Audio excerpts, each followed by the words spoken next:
I created Meditation Beyond Mindfulness in response to the practical needs of my clients. Everybody faces the same challenges, whether you're a veteran meditator or just beginning. One of the main issues is, do you have techniques that are effective? It's a science. Meditation is a science, like everything else. Law governs how consciousness works, how it functions. And the science of how it functions is what yoga is about.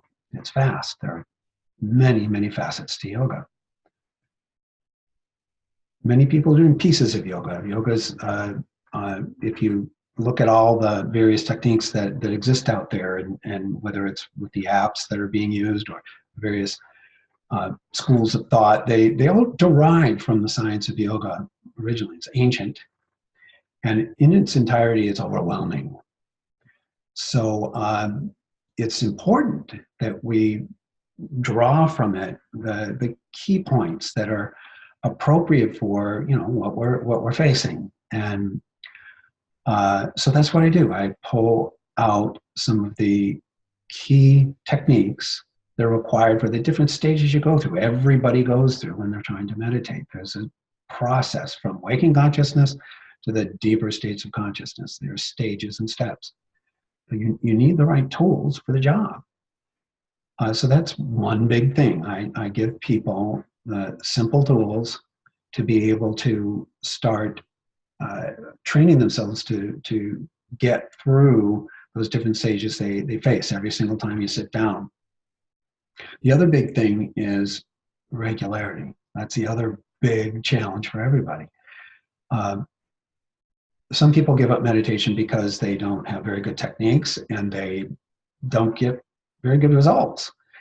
And they just give up. They don't get past the restless mind. And other people give up because they don't stick at it long enough to get the results. So you need both things. You need the right tools for the job, and you gotta use them. You gotta stick through, just like anything else. I often use the analogy of learning to play an instrument, say the piano.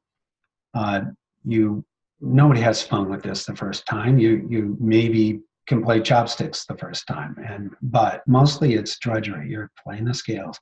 You're developing muscle memory. You're creating grooves in your consciousness so that it gradually becomes part of you, and you can play a song eventually.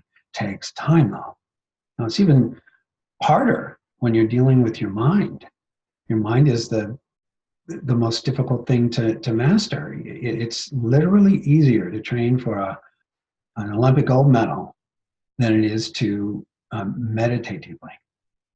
That's literally true. I'm not exaggerating.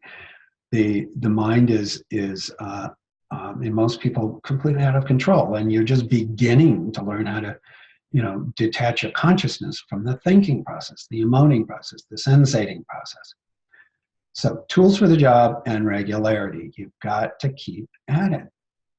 So I give simple tools that fit the different stages you go through, and every single time you sit down to meditate, there's a specific technique to help you through that stage, take you deeper.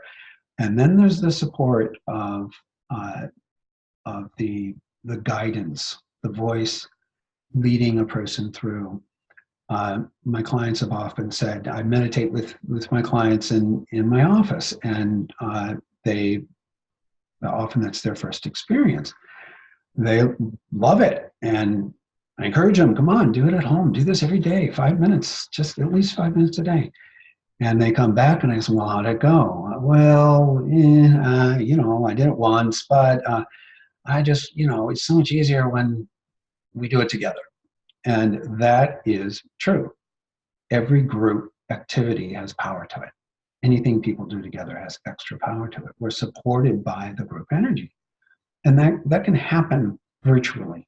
It's great if you're in the room together. There's something special about that. But even a recording, having somebody that is actually meditating with you and helping you through, so you don't have to memorize at first all the different techniques and the stages. You're guided through it.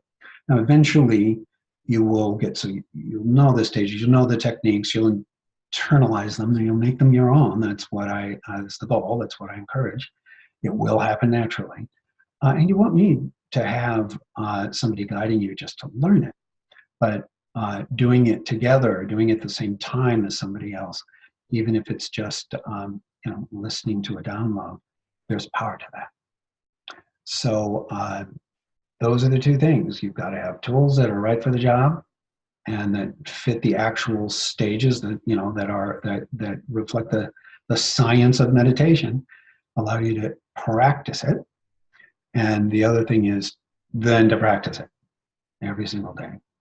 So it is my hope that Meditation Beyond Mindfulness will support you in this way and enable you to break through to levels you haven't been to before with the tools you were using up to this point.